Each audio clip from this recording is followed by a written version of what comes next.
Memento Mori. By Hikichi Umu. 1. Sometimes, Juliet had to pinch herself hard to remember that her baby blue eyes were wide open and that she was living, not dreaming. Sitting cross-legged on her bed with a collage of faded photographs laid out on the pink sheets, the teenage bombshell tenderly ran a finger over the familiar faces in each picture. Every one of the faces were lit up with smiles.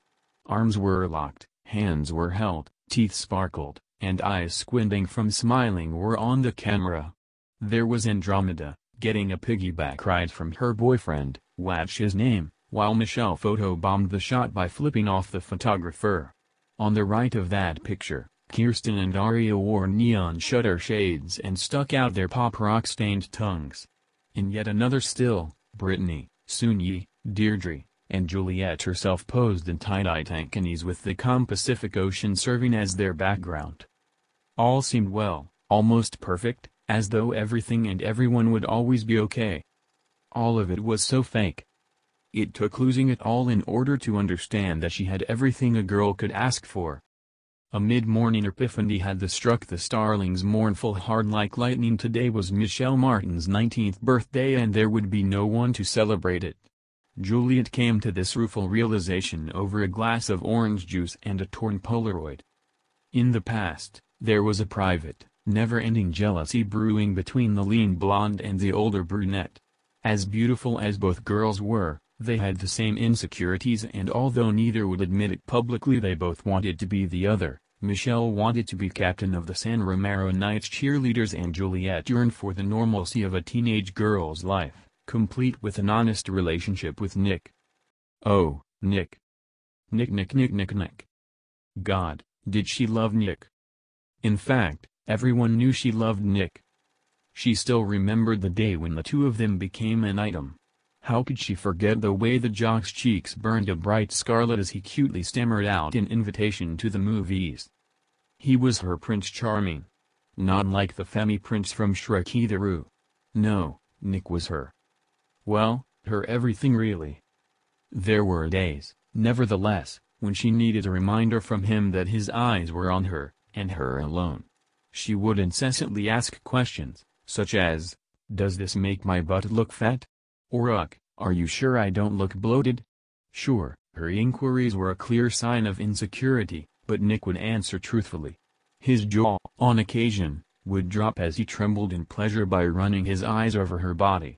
Without any type of physical intimacy, the tall athlete made her feel like both a princess and a queen when she was no more than a damsel in pseudo-distress.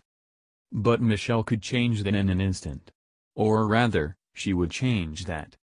A giggle, a flutter of her long lashes, a simple smile and a hello, somehow, anything that the leggy brunette elicited. Juliet quickly took note of the way Nick reacted. The ashy blonde tugged at the collar of his varsity jacket, cleared his throat, and became increasingly disinterested in whatever the zombie hunter was talking about. It didn't take long for the blonde cheerleader to get fed up, especially when the seductive teasing would happen right in front of her. Thinking back on it now, the teary-eyed blonde wondered if their begrudgery was the only true thing in her life. The hatred was natural, as the two were destined to loathe one another upon first glance. And now, that bond, that irrevocable, abhorrent, and altogether normal bond, had been cut short. Without thinking, Juliet rested her elbows on the wooden table and buried her face in her hands. In doing so, her half-full cup of juice tipped over from the aftershock of her trembling wails. It wasn't until the blonde felt the cold liquid pool around her arms that she tended to the mess. Grabbing a roll of paper towels, she sighed shakily and soaked up the pulpy fluids in a cup of wipes. Oh well, OJ before brushing my teeth leaves a funny aftertaste anyway. After the table was clean, the sullen teenager placed the cup into the sink and walked out of the empty kitchen. She climbed up the carpeted stairs with heavy feet. As she made her way into her pink room, the pictures from earlier were still scattered across her bed. Juliet paid no mind to them and instead walked towards her closet. Sliding the mirror door open, the blonde was greeted with a particularly messy rack of clothing. Not wanting to sort through each hanger for an outfit, she grabbed for a white shirt that hung in a less cramped corner. Examining the shirt for any noticeable wrinkles, Juliet decided that it looked decent enough to pick rubble up in, and it smelled like fresh cotton detergent, even if it was a tad too large for her slender frame. Then, she picked out the first pair of pants she saw, a stone-washed inspired pair of jeans, and changed on the spot. There was a long day in store for her, and really, with San Romero in disarray and the school demolished, who's going to care if she skipped one shower? As soon as her curvy body was fully clad in casual wear, Juliet closed the door in a silent slide and stared at her downtrodden reflection in the mirror. Today was going to be a long day indeed. The polluted horizon slowly bled orange into the morning sky of San Romero, California, or at least, whatever remained of the once bustling city. As the sun blanketed the town in its familiar warmth, the devastation was revealed. Inner city homes and offices had collapsed and killed many in their wake, which, in turn, left a powerful stench of the decade. Scattered throughout the streets of San Romero were numbers of people, homeless or otherwise, putting forth the effort to pick up the jagged pieces of their hometown.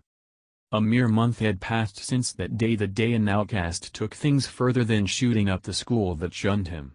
He brought forth the apocalypse by summoning the undead, and by the time death robbed him of his one soul, that bastard had murdered thousands more in his wake. That day, her birthday of all days, went down in history as the single most devastating 24 hours for humanity to endure. Juliet, sitting on her bike atop the gargantuan hill of Canterbury Avenue, peered over the city as the breeze gently danced with her sunlit tresses. Life had gotten so much more complicated after the zombie holocaust of San Romero. For starters, reporters all over the world were having a field day, as zombies were considered nothing more than a myth. Not to mention, a war on religion had been sparked. Atheists, Christians, traditionalists, you name it. An international religious debate between practitioners of several faiths had become so widespread that a TV channel in the United States and Canada was created specifically for the arguments. It sort of made Juliet question her own beliefs.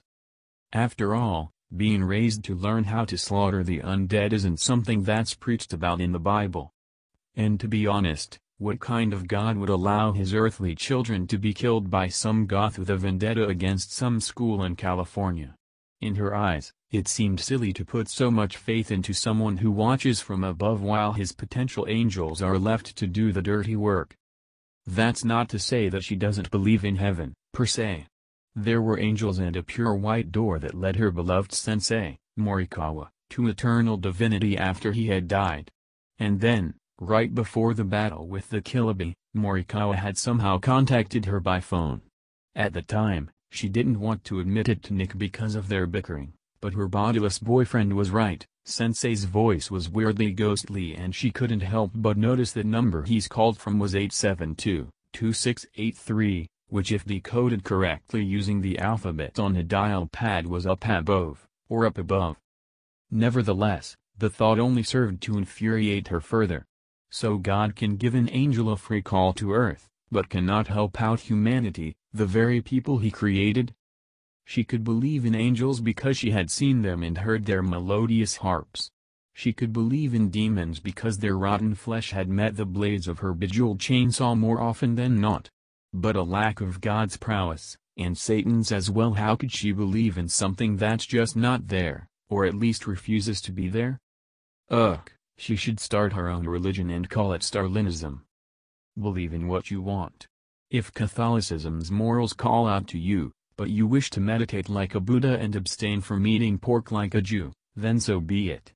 Be true to yourself, live life the way you want to live. Nope, scratch that. Starlinism wouldn't be a religion, it would be an entire movement.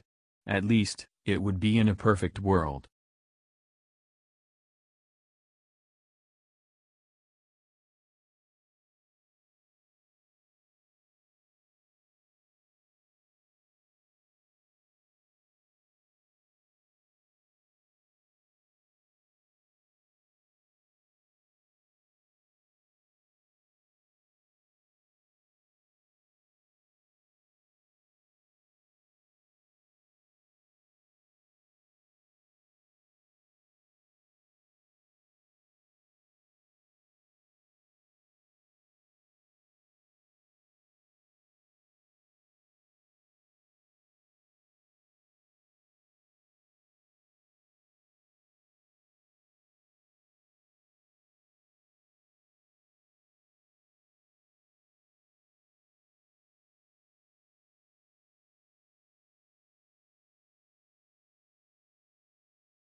Un para